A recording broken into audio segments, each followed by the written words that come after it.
हरियाणा के झज्जर में सम्राट पृथ्वीराज चौहान की प्रतिमा के अनावरण समारोह में रक्षा मंत्री राजनाथ सिंह शामिल हुए। इस दौरान रक्षा मंत्री राजनाथ सिंह और मुख्यमंत्री मनोहर लाल ने कुलाना में पृथ्वीराज चौहान की प्रतिमा का अनावरण किया। वहीं रक्षा मंत्री राजनाथ सिंह ने कहा कि भारतीय इतिहास के महानायक सम्राट पृथ्वीराज चौहान की प्रतिमा लगाने के फैसले की सराहना जितनी की जाए वो कम है। उन्होंने सिर्फ भूभाग पर हुकूमत नहीं की बल्कि जनता के दिलों में भी राज किया।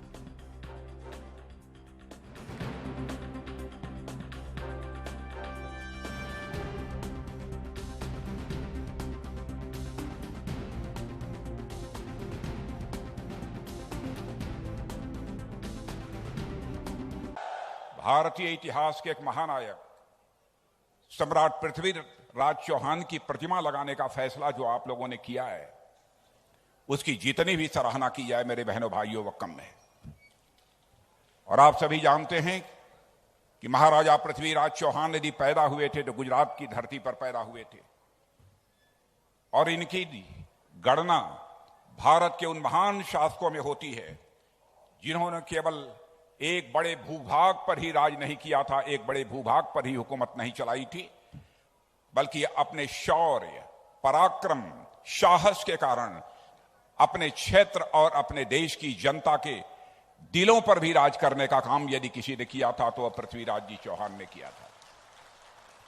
मेरे बहनों भाइयों, भारत के उत्तरी क्षेत्र जिसमें आज का हरियाणा है, पंजाब है, राजस्थान है, पश्चिमी उत्तर प्रदेश शामिल हैं, पर राज करने वाले सम्राट पृथ्वीराज चौहान भारतीय जनमानस की स्मृति पटल पर अंकित थे, अंकित हैं और भविष्य में भी यही अंकित रहेंगे। पृथ्वीराज चौहान के संबंध में बहुत सारी बातें आप लोगों ने पढ़ी होंगी इतिहास के पन्नों पर और लोगों के द्वारा भी सुनी होंगी। बहुत विस्तार में नहीं जाऊंगा, लेकिन उनके बारे में भी यहां पर मौजूद हूं तो कुछ बातें आपके सामने मैं यहां रखना चाहूंगा। अंग्रेज इतिहासकार जेम्स टॉड ने सम्राट पृथ्वीराज चौहान को अंतिम हिंदू राजा कहा था, जबकि सच्चाई है कि हम सभी जानते हैं कि यह बात ऐतिहासिक रूप से सही नहीं है। सच्चाई यह है कि उनके बाद भी भारत के अनेक हिस्सों में हिंदू शासकों का शासन रहा है और जिसमें सबसे उल्लेखनीय है छत्रपति शिवाजी जी महाराज का मराठा शासन भी रहा है।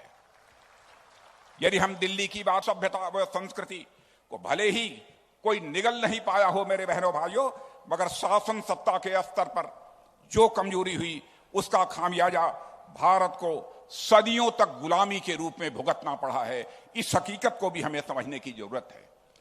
पहले तुर्कों ने, फिर मुगलों ने और बाद में अंग्रेजों ने इस महान देश पर बहुत कम संख्या में होने के बावजूद न केवल राज किया बल्कि भारत को उसकी जड़ों से काटने की भी उनके द्वारा कोशिश की गई।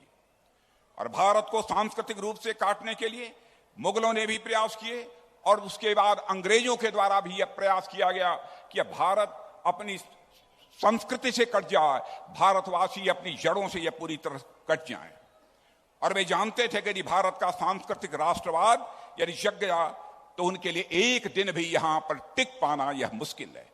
बहनों भाइयों, बहुत संक्षेप में यह बात मैंने आपके सामने रखी है, लेकिन मैं यह बतलाना चाहता हूं, हमारी सरकार आने के बाद भारत के प्रधानमंत्री मोदी जी के नेतृत्व में हम लोगों ने एक सांस्कृतिक पुनर्जागरण का सिलसिला प्रारंभ किया है बहनों भाइयों, ताकि अपनी संस्कृति से हमारे भारतवासी किसी भी सूरत में कटने ना पाए।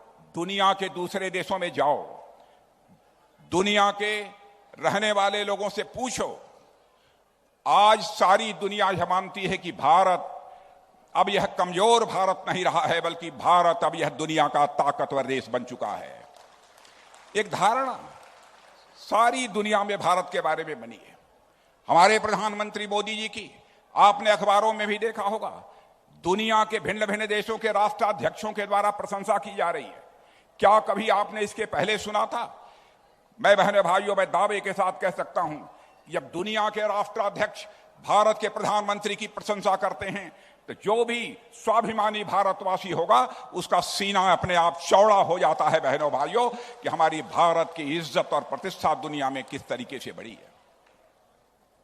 पहले भारत अंतर्राष्ट्रीय मंचों पर कुछ बोलता था तो लोग भारत की बातों को गंभीरतापूर्वक नहीं लेते थे, लेकिन आज यदि भारत अंतर्राष्ट्रीय मंचों पर कुछ बोलता है तो लोग कान खोलकर सुनते हैं कि भारत बोल क्या रहा है। यह भारत की हैसियत दुनिया में बनी। और यह हरियाणा की धरती बहुत सारे बहादुरों को, वीरों को पैदा किया है। किसी गांव में चले जाइए, हर गांव में पट्टिका लगी हुई है जिन्होंने भारत की सीमाओं की रक्षा के लिए, इस देश की एकता और अखंडता के लिए अपना सर्वस्व बलिदान कर दिया। वहां पर आपको पट्टिका देखने को मिलेगी। ऐसे लोगों की यह धरती है।